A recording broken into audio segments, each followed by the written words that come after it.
अस्सलाम वालेकुम। आपको यूनाइटेड ग्रीन मार्केटिंग की तरफ से खुश आमदीद कहते हैं। आज हम लाहौर स्मार्ट सिटी की साइट पे हैं और मेरे साथ हैं आसिफ रज़ा बुराना साहब। ये सीईओ हैं वेल्थ मैनेजर्स के, जो कि लाहौर स्मार्ट सिटी का स्ट्रेटजिक सेल्स पार्टनर है।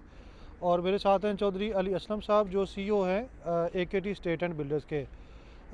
थोड़ी सी डिस्कशन करेंगे हम हालात हाज़रा पे, बिज़नेस इन्वायरमेंट पे, पॉलिटिकल स्टेबिलिटी पे, और ख़ास तौर पे रियल एस्टेट के बिज़नेस की और लाहौर स्मार्ट सिटी में बिज़नेस अपॉर्चुनिटीज़ की।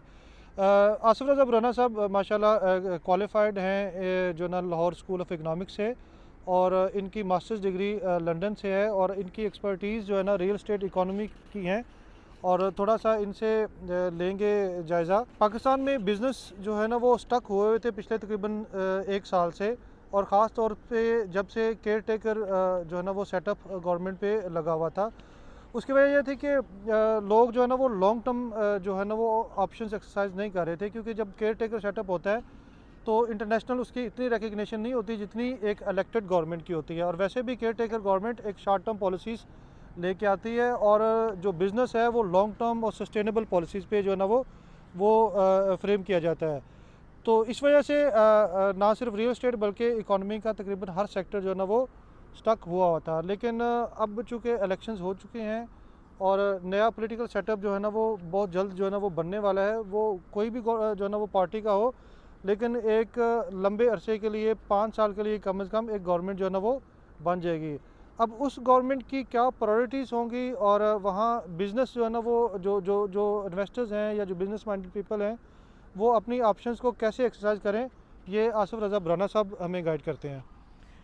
थैंक यू काशिफ भाई। और मैं ये समझता हूँ, जैसे आपने कहा कि अब वो टाइम आ गया कि जहाँ पे लोगों को आगे चलना है, बिज़नेस कम्युनिटी को आगे लेके चलना है।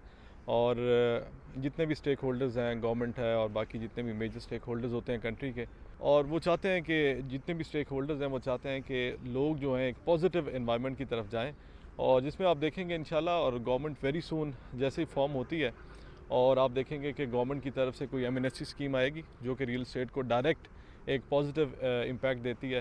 साथ में करेंसी की आजकल काफ़ी बात हो रही है कि करेंसी के नोट्स जो हैं वो चेंज करना चाह रहे हैं, तो उसमें भी एक बहुत ज़्यादा इंजेक्शन आएगा कैपिटल का, जो रियल एस्टेट सेक्टर को वैल्यू ऐड करेगा उसमें। और उसके अलावा मैं ये समझता हूँ कि क्योंकि बड़ा टाइम हो गया, लोग इंतज़ार कर रहे थे।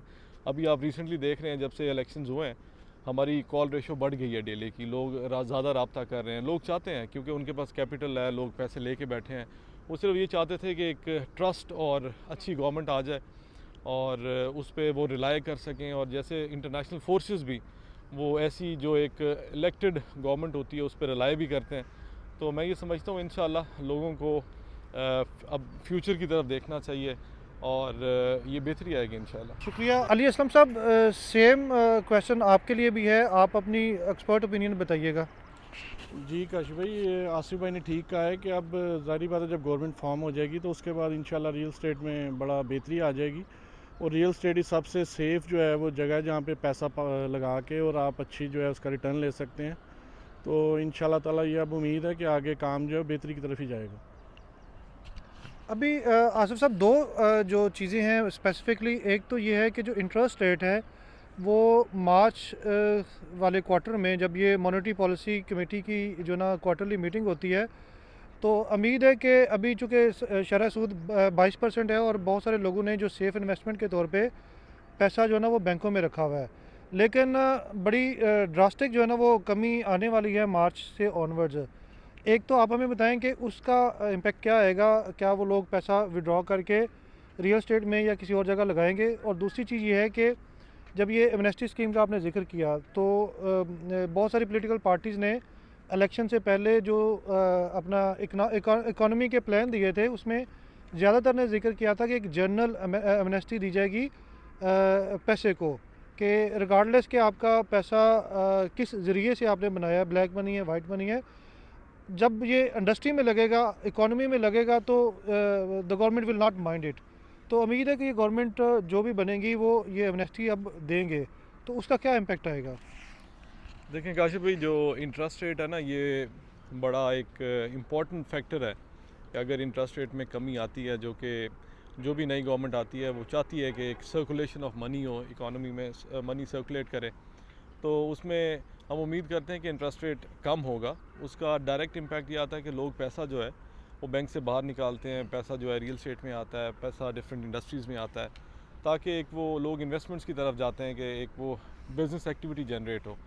तो मैं ये समझता हूँ कि इंशाल्लाह जैसे ही ये इंटरेस्ट रेट, क्योंकि ये अपनी हाईएस्ट पे है, इसे नीचे जाना है, एक वो सर्कुलेशन के लिए बहुत अहम है। तो इसके अलावा आप क्या कह रहे थे दूसरा? एमनेस्टी। अच्छा, एमनेस्टी का जो है वो भी जितनी भी नई गवर्नमेंट्स बनती हैं वो उनकी ख्वाहिश होती है कि हम जितना भी पैसा है सर्कुलेशन में लेके आएँ। तो एमनेस्टी भी बड़े हाई चांसेस हैं कि जैसे गवर्नमेंट फॉर्म होगी तो एमनेस्टी आएगी, जिससे ज़्यादा से ज़्यादा पैसा जो है वो मार्केट में हमको नज़र आएगा और वो रियल एस्टेट में इंजेक्ट होगा इंशाल्लाह। अली असलम साहब, देखें आमतौर पे लोग जब बैंक में पैसा रखते हैं और या करेंसी में जो ना पैसा इन्वेस्ट करते हैं या गोल्ड में इन्वेस्ट करते हैं, तो उसमें किसी का फ़ायदा तो नहीं हो रहा सिवाय उस इन्वेस्टर के, क्योंकि ना तो उसमें कोई ऑफिस इस्टेब्लिश करना होता है, ना उसमें कोई आपने किसी को एम्प्लॉयमेंट देनी होती है, ना आपने किसी को टैक्स देना होता है, ना उसके अगेंस्ट कोई टैक्स होता है।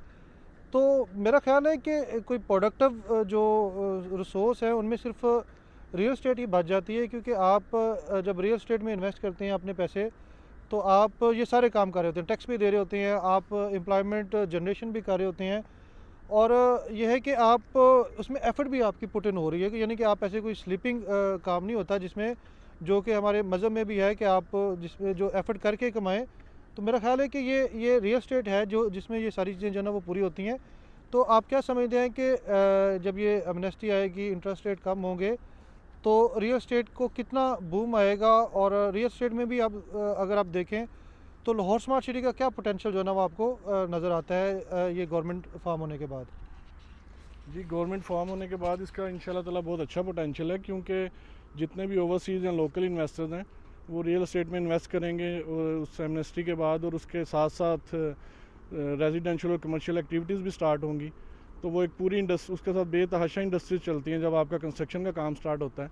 तो ऑलरेडी भी हम ये अब प्रोजेक्ट विज़िट कर रहे हैं, तो अभी भी आप देखें कि हर तरफ कितने जो है वो कंस्ट्रक्शन के आपको प्रोजेक्ट नज़र आ रहे हैं, रेजिडेंशियल भी कमर्शियल भी, जो कि लोगों ने प्राइवेट स्टार्ट किए हैं। ये ना सिर्फ प्राइवेट लोगों ने जो ना ये बहुत ज़्यादा जो ना वो कंस्ट्रक्शन की एक्टिविटी लाहौर स्मार्ट सिटी में शुरू की है। आप हमारे दाएं और बाएं और पीछे भी देख सकते हैं कि लाहौर स्मार्ट सिटी के अपने जो है ना वो मोर देन 150 विला जो है ना वो मुकम्मल हो गए हैं, और ये बड़े स्टाइलिश और बड़े लग्जरी विलाज हैं। और ये लाहौर स्मार्ट सिटी ख़ुद भी जो है ना वो वर्थ क्रिएट करता है अपनी इन्वेस्टमेंट के साथ। तो आसिफ रज़ा बुराना साहब, अगेन आपसे लास्टली यही पूछेंगे कि लाहौर स्मार्ट सिटी का पोटेंशियल आप क्या समझते हैं कि 2024 में कैसा रहेगा? देखें काशिफ भाई, लाहौर स्मार्ट सिटी जब भी आए हैं वो अक्सर लोग हमारे सेल्स पार्टनर, स्ट्रैटेजिक पार्टनर्स बात करते हैं कि जब आते हैं एक नया लाहौर स्मार्ट सिटी नज़र आता है, और बिल्कुल ऐसा ही है आज, क्योंकि आपने कहा कि हम चल के स्मार्ट सिटी में देखते हैं कि किस तरह से डेवलपमेंट हो रही है।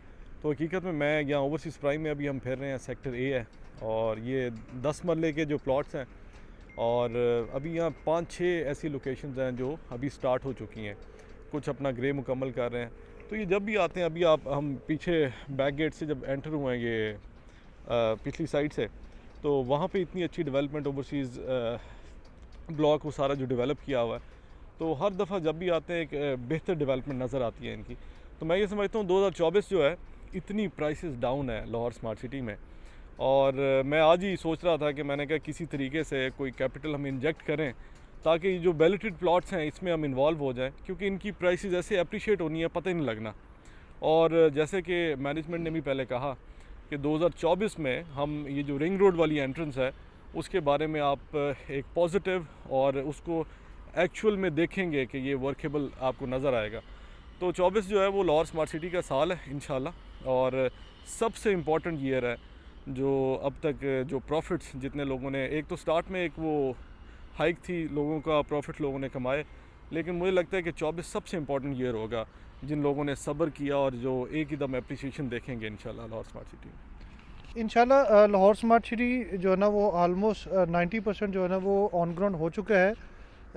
रेजिडेंशियल और कमर्शियल प्लॉट जो है ना वो बैलेट हो चुके हैं, और बैलेटेड प्लॉट्स जो है ना वो ऑलरेडी हमेशा जो एंड कंज्यूमर होते हैं उनकी कोशिश यही होती है कि उनको लोकेशन पता चल जाए कि वो कहाँ प्लॉट ले रहे हैं।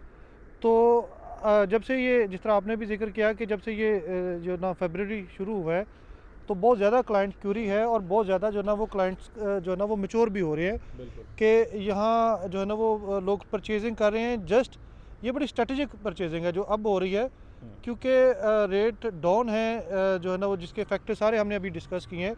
और इन अच्छे रेटों पे जो है ना वो जो परचेज़ कर रहे हैं उनका इंशाल्लाह छक्का लगेगा। इंशाल्लाह। और चाहे वो इन्वेस्टर्स हों, चाहे वो लोग हों जिन्होंने घर बनाना है। देखिए, आपको जो चीज़ सस्ती मिल रही है और जिस स्टेज पे सस्ती मिल रही है उस स्टेज पे लेनी चाहिए, और मेरा हाल है this is the best time. और ये इंशाल्लाह ये विद इन मंथ्स जो है ना वो एप्रिसिएशन की स्टेज में भी इंशाल्लाह ये जाएगी।